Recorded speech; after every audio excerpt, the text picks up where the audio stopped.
Good morning, सुप्रभात, जय हिंद, वंदे मातरम। स्वागत है सबका सत्यकेतु कुछ ऑनलाइन लाइव क्लासेज के प्लेटफॉर्म पे। आज टेस्ट संख्या 35-35 लेके आगे बढ़ रहे हैं।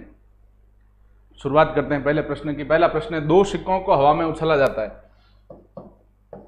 तो क्या आएगा? या तो हेड, पहले हेड के साथ दूसरा हेड, या पहले हेड के साथ दूसरा टेल, या पहले टेल के साथ दूसरा टेल, या पहले टेल के साथ दूसरा हेड। ये चार परिणाम बनते हैं अगर दो सिक्के उछालते हैं। हमें क्या कह रहा है? उछल जाए एक शीर्ष और एक पृष्ठ। शीर्ष मतलब हेड होता है, पृष्ठ मतलब टेल होता है। एक शीर्ष और एक पृष्ठ आने की प्रायिकता, ये कितने बार आ रहे हैं भैया? 2 बार। तो प्रायिकता क्या हो जाएगी बच्चों? 2/4 अर्थात 1/2। कुल परिणाम 4 आ रहे हैं, H H, H T, T T, T H, और एक एच और एक टी, एक शीर्ष और एक पृष्ठ, वो 2 है, एच टी और टी एच। तो 2/4 प्रायिकता आपकी इसमें कितनी आ गई? 1/2। चलिए अब अगला प्रश्न करते हैं। ज्योमेट्री का प्रश्न है, अंतः एकांतर कोण। ठीक है,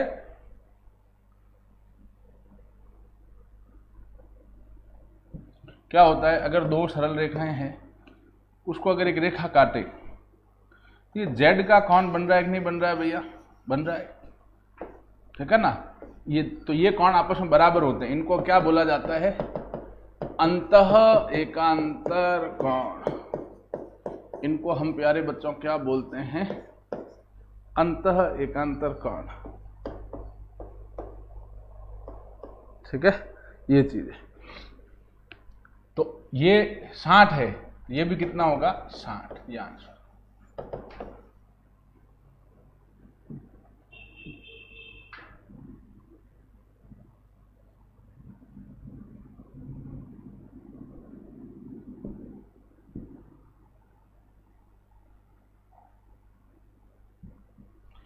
एक सीढ़ी 10 मीटर की ऊंचाई पर एक दीवार से टिकी है।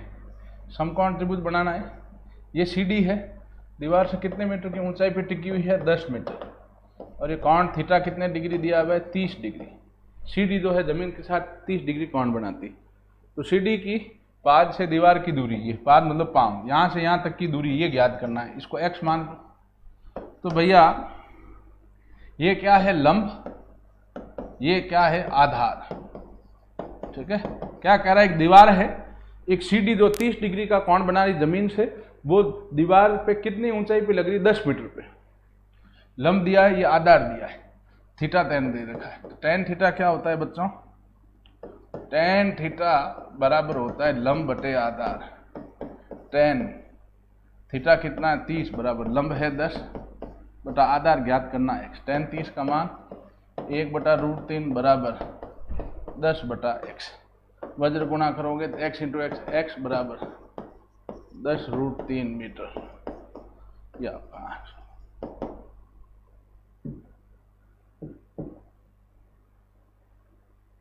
अगला प्रश्न आसान लेकिन अच्छा प्रश्न है, इसमें ट्रिक बता रहा हूं, वो ध्यान देना।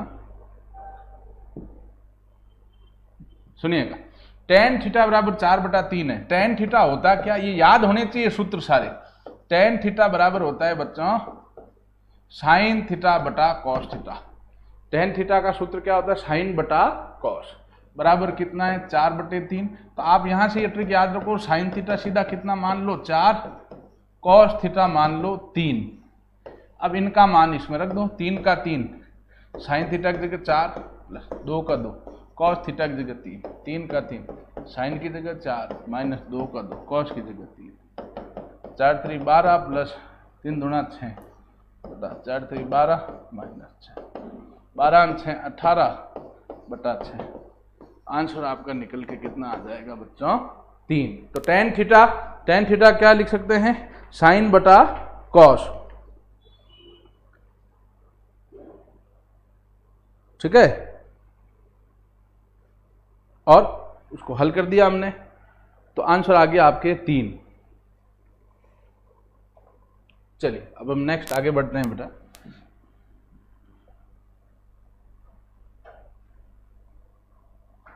अच्छा सवाल है ये, इंपॉर्टेंट प्रश्न है।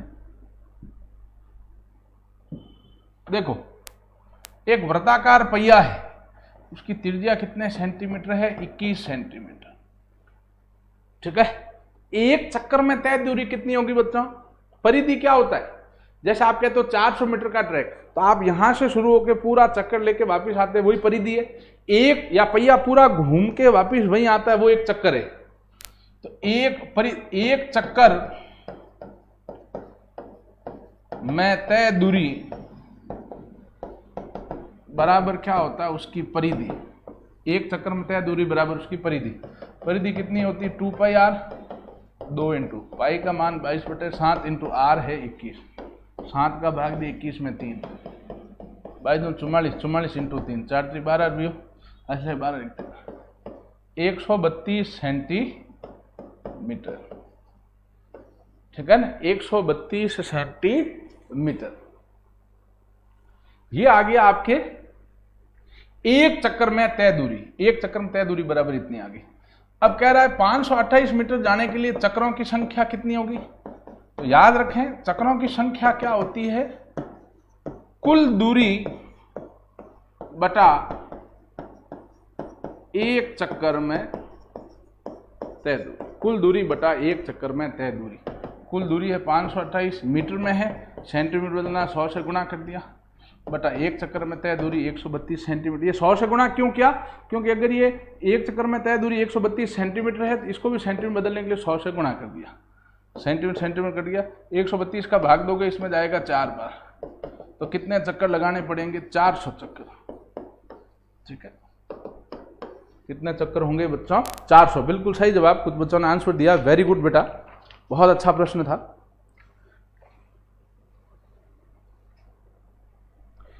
अगला सवाल समय, चाल एवं दूरी का रेलगाड़ी का प्रश्न है।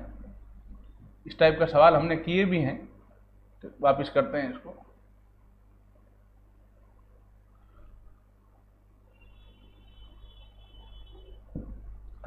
प्रश्न है 100 मीटर लंबी रेलगाड़ी, कितने मीटर लंबी है? 100 मीटर लंबी रेलगाड़ी 40 किलोमीटर प्रति घंटे की चाल से जा रही है। सामने से आ रही 180 मीटर लंबी रेलगाड़ी, सामने से आ रही है, उसकी चाल है 32 किलोमीटर प्रति घंटे से है। तो पहली ट्रेन के ड्राइवर को दूसरी ट्रेन कितने समय पार करे? ट्रेन को ड्राइवर को पार करे चाहे ट्रेन को पार करे, वो एक ही बात है। तो बताएं। अच्छा रुको, यहां क्या कह रहा है? तो बताओ पहली ट्रेन के ड्राइवर को दूसरी ट्रेन कितने समय में पार करेगी? देखो इसमें एक अलग चीज है, यहां पर क्या पूछ रहा है? पहली ट्रेन के ड्राइवर को दूसरी ट्रेन कितने समय में पार करेगी। ठीक है, यहां एक चीज ध्यान दें, अगर ये पहली ट्रेन है मान लो, तो पहली ट्रेन का यहां जो ड्राइवर बैठता है उसकी बात कर रहा है, थोड़ा सा अलग सवाल है। ठीक है, और ये दूसरी ट्रेन है, समझने के लिए समझे, इतना डीप सवाल आपके नहीं आएगा। तो पहली ट्रेन की लंबाई है 100 और दूसरी की लंबाई कितनी है? 180 मीटर। ठीक है, तो पहली ट्रेन के ड्राइवर को पार करने का, ड्राइवर मतलब आप जैसे खंबे वगैरह नहीं देखते हो वैसे, तो दूसरी ट्रेन की लंबाई इसमें लेने की हमें जरूरत नहीं है। तो दूरी क्या होगी? केवल दूसरी ट्रेन की लंबाई, वो कितनी होगी? 180। बाकी तो क्या होता है, दो दूरियां देते हैं, दोनों को जोड़ते हैं। यहां पहली ट्रेन दूसरी ट्रेन को पार करे ये नहीं कह रहा, इसमें देखो सवाल घुमा दिया, कह रहा है पहली ट्रेन के ड्राइवर को, तो ड्राइवर से जैसे ही ट्रेन निकली वैसे वैसे ट्रेन तो पार होगी, तो दूरी 180 मीटर। चालें दो होगी भैया, दो चालें हैं, सापेक्ष चाल लेते हैं, दो चालें होती तो, और आमने सामने है मतलब विपरीत दिशा में है, तो चालें जुड़ती है। 40 + 30 आ गया 72 किलोमीटर प्रति घंटा। इसको मीटर प्रति सेकंड बदलना है तो 5/18 से गुणा किया, 18 × 18, 18 × 4 = 72, ये आ गया 20 मीटर प्रति सेकंड। तो समय क्या होगा बच्चों? दूरी बटा चाल, दूरी कितनी? 180 बटा चाल है 20, 0 0 कट गया, 9 सेकंड। ठीक है, बिल्कुल सही जवाब, कई बच्चों ने आंसर दिया, वेरी गुड। चलिए अगला सवाल आयु संबंधित है।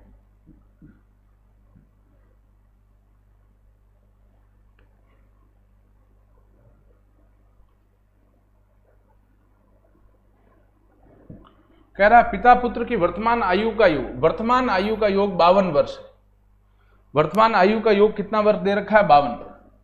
तो सुनिएगा, पूछा किसका? पुत्र की उम्र पूछी है, तो जो चीज पूछी जाती है उसको x मानते हैं। पुत्र की उम्र को x माना, दूसरे को y वगैरह नहीं मानना है। दोनों का योग 52 है और भाई दोनों की उम्र का योग 52 है और पुत्र x है, तो पिता क्या होगा? 52 माइनस x, ये वर्तमान उम्र होगी दोनों। अब मैं क्या कह रहा, 4 वर्ष के बाद पिता की आयु। तो पहले तो देखो आप 4 वर्ष बाद, तो 4 वर्ष बाद पुत्र कितना हो जाएगा? आज जो x है 4 साल बाद x + 4 हो जाएगा और पिता जो है 52 माइनस x है आज, तो 4 साल बाद तो +4, 56 माइनस x। तो 4 साल बाद पिता की आयु जो पुत्र की आयु की 5 गुना होगी। पिता की आयु जो है 56 माइनस x, वो पुत्र की आयु जो है x + 4 उससे 5 गुना होगी, इंटू 5। 56 माइनस x बराबर 5x + 20, तो 56 माइनस 20 बराबर 5x + x, 36 बराबर 6x, 36/6 बराबर x। x का मान कितना आ गया? 6। ये आपका आंसर। वर्तमान पूछी तो वो वर्तमान 6। कहता 2 साल बाद तो 6 + 2 8, ठीक है। 3 साल बाद तो +3, 6 वर्ष इसका करेक्ट आंसर है। अगला सवाल नाव धारा का प्रश्न है, इंपॉर्टेंट सवाल है।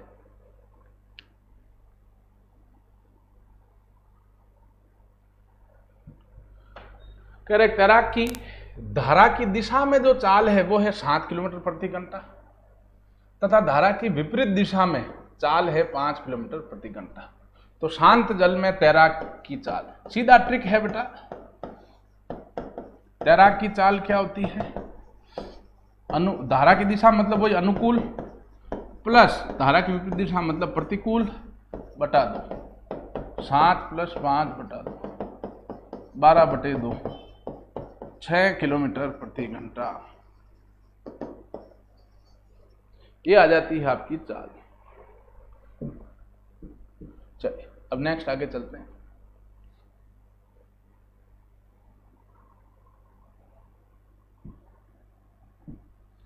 कह रहा है 4 आदमी या 5 औरतें किसी काम को 62 दिन में करती, तो 6 आदमी तथा 8 औरतें उसे कितने दिन में करेंगे? इसकी सीधी ट्रिक है।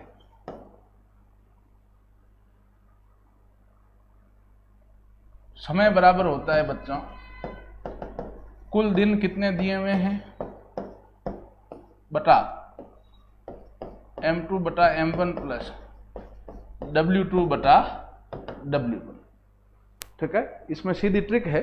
इसमें m1 और w1 किसको मानेंगे बच्चों? जो हमें प्रश्न में दे रखे हैं, जिसके लिए जैसे 62 दिन दे रखे हैं उसको मानेंगे हम लोग m1 और w1, और जिसके लिए पूछ रहा है भाई देखिए यहां आप मैं साइड में लिख देता हूं ताकि आपको बता रहे m1 और w, m यानी मनुष्य मैन, w यानी वुमेन महिला, m यानी पुरुष 4, w1 हो गया 5 जिसके लिए दिन दे रखे 62, और m2 जिसके लिए पूछ रहा है 6 आदमी, w2 जिसके लिए पूछ रहा है 8 औरतें। इसका मान रख दो यहाँ। कुल दिन कितना है 62 बटा m2 कितना है 6 बटा m1 कितना है 4 प्लस w2 कितना है 8 बटा w1 5। इसको हल करेंगे आप 6/4 प्लस 8/5, 10 से भाग्या 20, 4 का भाग इसमें 5 बार, 5 को 6 से किया 6 × 30, 5 का 4 बार 4, 8 चौक 32, 62/20, ठीक है।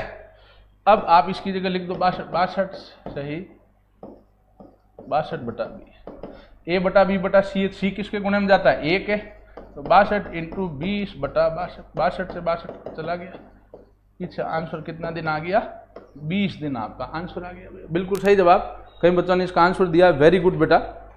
चलिए अब हम इसके बाद अगले प्रश्न की ओर बढ़ते हैं। तो ये ट्रिक याद रखें आप लोग, समय बराबर कुल दिन बटा M2 बटा M1 प्लस W2 बटा W1। अनुपात समानुपात का प्रश्न है, आय और खर्च का, बहुत इंपॉर्टेंट प्रश्न है, आय खर्च का सवाल आता है। अमित और जो कैलाश है उनकी आय का जो अनुपात है वो हमें दे रखा है 3:2। तो इसकी आय मान लेंगे 3x, इसकी आय मान लेंगे 2x। कह रहा है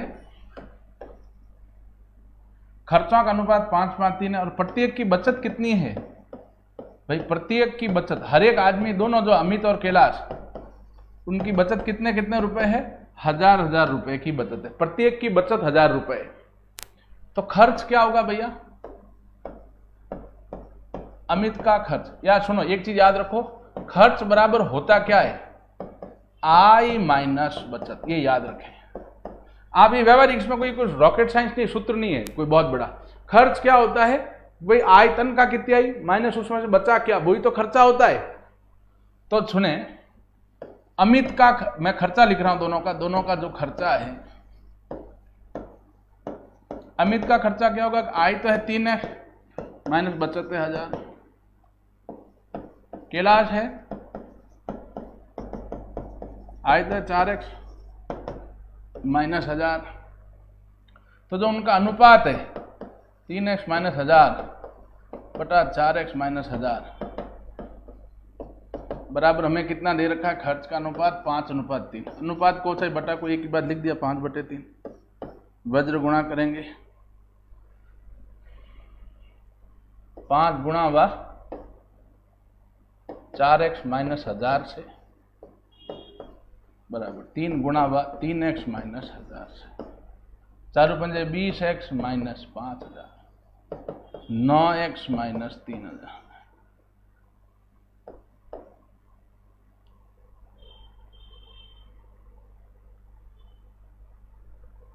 रुके आप,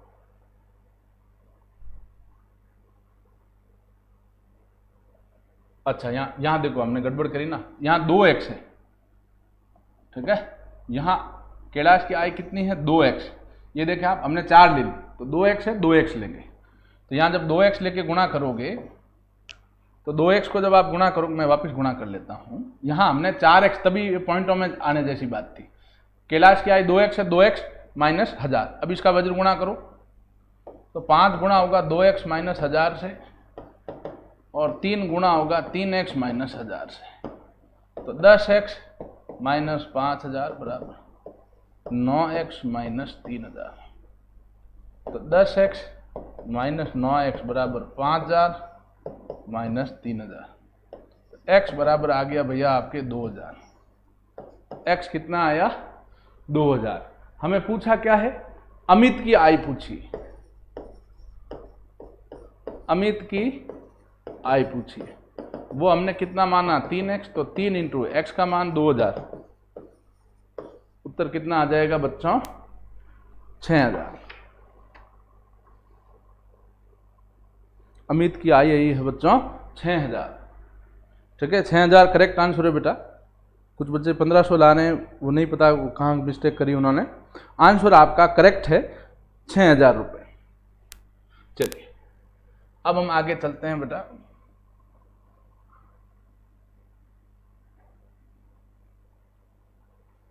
औसत का प्रश्न है।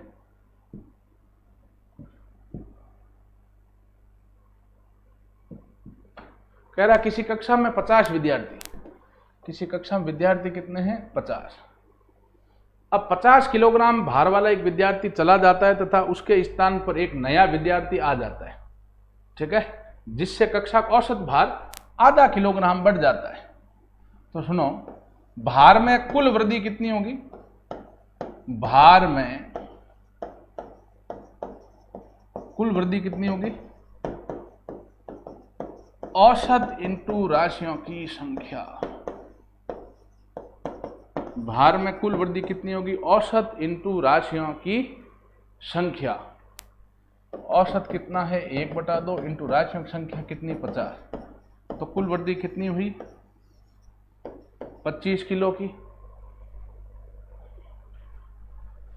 तो नए विद्यार्थी का भार क्या होगा?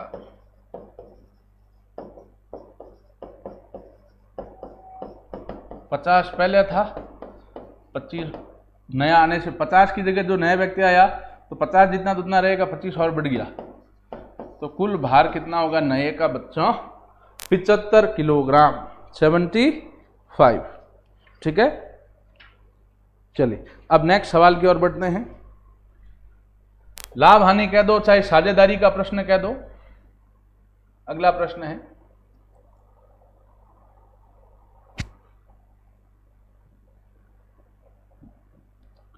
कह रहा है प्रियांक, करण और रोहन ने 6,000, 8,000 व 9,000 लगाकर व्यापार आरंभ किया।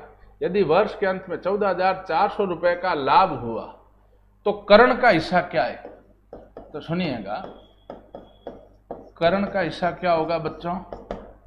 करण ने पैसा कितना लगाया? 7,000 बटा नीचे कुल लिखते हैं 8, 7, 15, 15 और 9, 15, 9 हो गए 24, 24,000 इंटू कुल लाभ कितना है भाई? करण का हिस्सा, करण के हिस्से के लिए क्या करते? करण ने कितना पैसा लगाया? 7,000 बटा कुल लेते हैं 24,000 इंटू 14,400। 3 0 से 3 0 गए, 12 से काटा 2 बार, 12 से काटा 144, 12 का भाग 12 बार जाएगा, पीछे 2 0, 2 का भाग दिया 1200 में 600, हाथ संग 42, करण का हिस्सा आ गया 4200।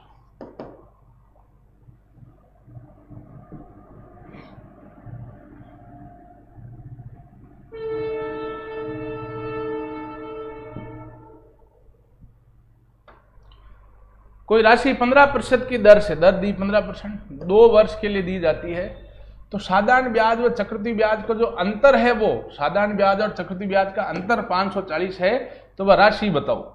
तो भैया ध्यान दें, अंतर साधारण ब्याज चक्रवृद्धि ब्याज के बीच का अंतर बराबर क्या होता है?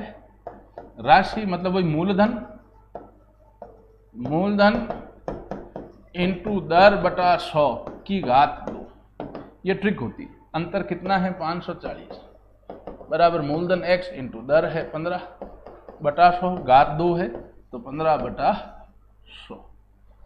x का मान निकालना है तो ले जाओ सबको उधर, तो 540 इंटू 100 इंटू 100 बटा 15 इंटू 15, इधर केवल x रहेगा। 5 का भाग दिया इसमें 20 बार, 5 का भाग दिया 3, 5 का भाग दिया 20 बार, 5 का भाग दिया 3, 3 3 9, 9 छंगारी 24, 6 बार। तो x का मान कितना है आपके? 6 दूनी 12, 12 दूना 24 और 3 0, आंसर कितना आया? 24,000। ठीक है, आंसर आ गया 24,000।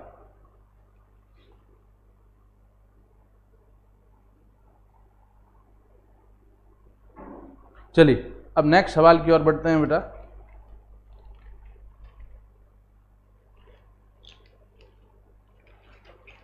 अगला प्रश्न कह रहा है, लाभ हानि का है।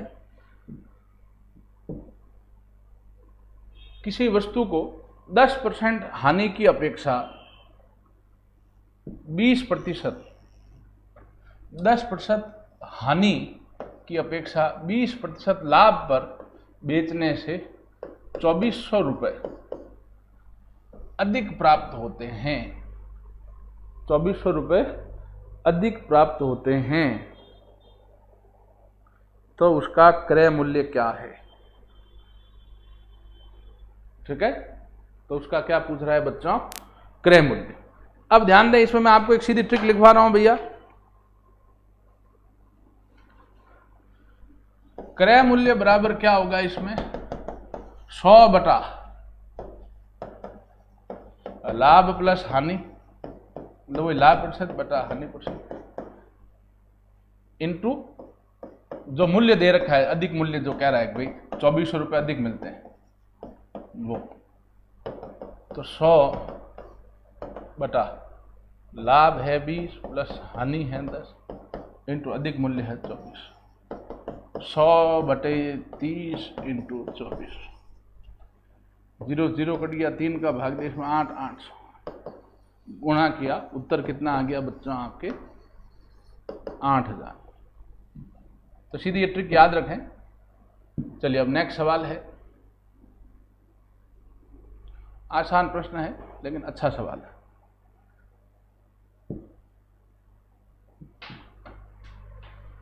दो की घात 4 का वर्गमूल है, 2 की घात 4 की घात 1/2 हो जाएगा। केवल अंडरूट है मतलब वर्गमूल, वर्गमूल का चिन्ह हटा के घात 1/2 लिख सकते हैं, प्लस 64 का घनमूल है, ठीक है ना। तो मैं 64 को पहले लिख क्या सकता हूं, 2 की घात 6, ठीक है, उसका घनमूल है। चलो कारण क्या है, 64 का अभाज्य गुणनखंड करोगे ना तो 6 बार आएगा,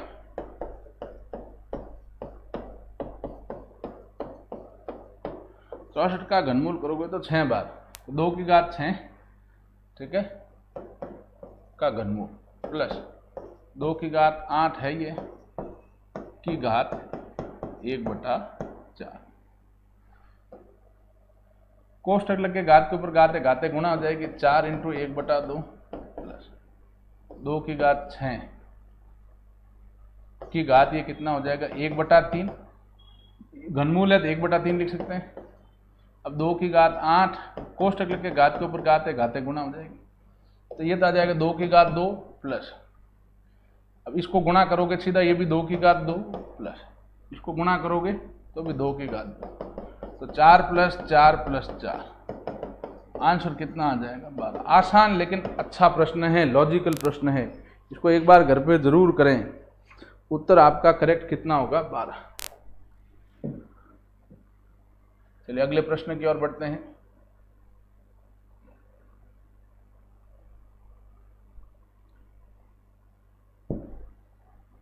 इस सवाल को कल्पना करना है, सूर्यास्त के समय, सूर्यास्त किस दिशा में होता है भैया, पश्चिम दिशा में। सूर्यास्त के समय कार चालक देखता है, मान लो कार चालक है, कार इधर, कार ये है, कार में बैठा है, इधर उसका मुंह है। सूर्यास्त समय एक कार चालक देखता है सूर्य की किरणें उस पर दाईं ओर से पड़ रही, दायां मतलब राइट हैंड साइड, जीमना हाथ, सूर्य की किरणें इधर से आ रही, ये दाईं ओर है, मतलब सूर्य इधर होगा। और सूर्यास्त है मतलब ये दिशा कौन सी होगी बच्चों, पश्चिम, सूर्य पश्चिम में होगा, ये पश्चिम है, ये दिशा कौन सी होगी, पूर्व।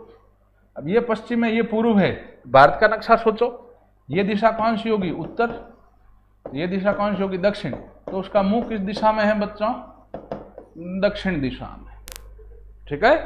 सूर्यास्त के समय अगर दाईं ओर से सूर्य किरण आ रही है तो ये सूर्य इस तरफ है, ये दिशा कौन सी होगी, सूर्यास्त है तो पश्चिम, तो इसके सामने पूर्व, ये नीचे उत्तर, तो सामने दिशा कौन सी होगी बच्चों, दक्षिण। तो उसका मुंह किस दिशा में है, दक्षिण की ओर। रक्त संबंध का अगला प्रश्न करते हैं भैया।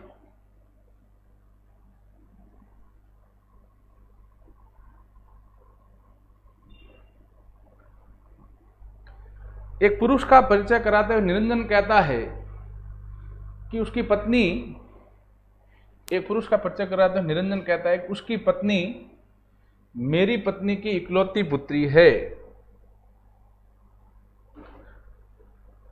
निरंजन क्या कहता है, एक पुरुष का परिचय कराते हुए निरंजन कहता है उसकी जो पत्नी है, पुरुष कह रहा है, निरंजन कह रहा है पुरुष की जो पत्नी है, निरंजन क्या कह रहा है, एक पुरुष का परिचय करा, निरंजन कहता है कि उसकी जो पत्नी है, किसकी, पुरुष की पत्नी, मेरी पत्नी की इकलौती पुत्री है। निरंजन कह रहा है, मैं थोड़ा नीचे लिख देता हूं, पुरुष की जो पत्नी है, निरंजन कह रहा है कि मेरी पत्नी की पुत्री है। निरंजन क्या कह रहा है कि भाई जो मेरी पत्नी है उसकी पुत्री है, पत्नी की पुत्री, पत्नी की कहो चाहे इसकी कहो, दोनों की एक ही बात होगी भैया, पति पत्नी हो गए। अगर निरंजन और ये इसकी पत्नी, तो इसकी पुत्री मतलब निरंजन की पुत्री। तो जो पुरुष है वो उसकी पुत्री का पति है। पुत्री का पति मतलब कौन हुआ, वो जवाई हुआ कि नहीं हुआ। तो वह पुरुष उससे किस प्रकार संबंधित है, उसका जमाई। बिल्कुल सही जवाब, कुछ बदन आंसर भी दिया, वेरी गुड। चलिए अब नेक्स्ट सवाल की ओर बढ़ते हैं भैया।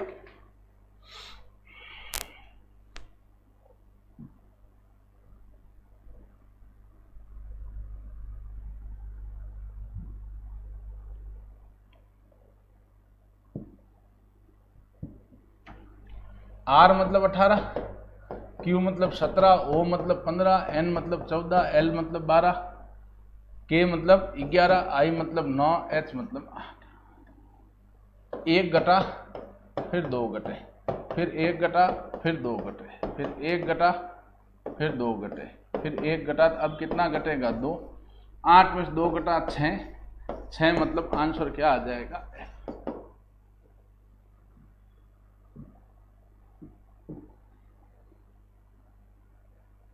अब चित्र संबंधित सवाल है।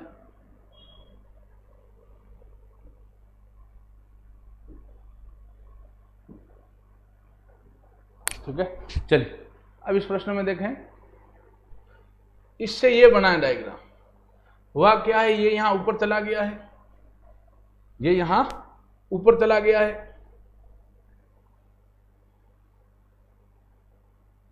तो इससे कौन सा बनेगा? अगर ये इधर से उधर गया है, ये इधर से यहां आएगा, तो ऑप्शन कौन सा होगा? सी। चलिए अब ये प्रश्न है,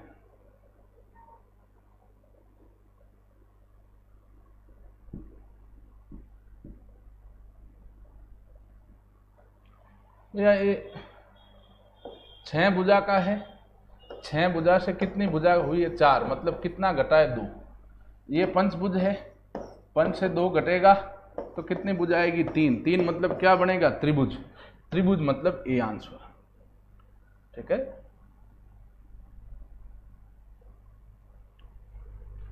चलिए तो आज का टेस्ट पेपर हमने सॉल्व कर लिया। इन सवालों को दोबारा करें, टेलीग्राम चैनल ज्वाइन करें, उस पर इन सभी जो क्लासेज है उनकी PDF भेजी जाती है। सूत्र रटें, सवाल करें।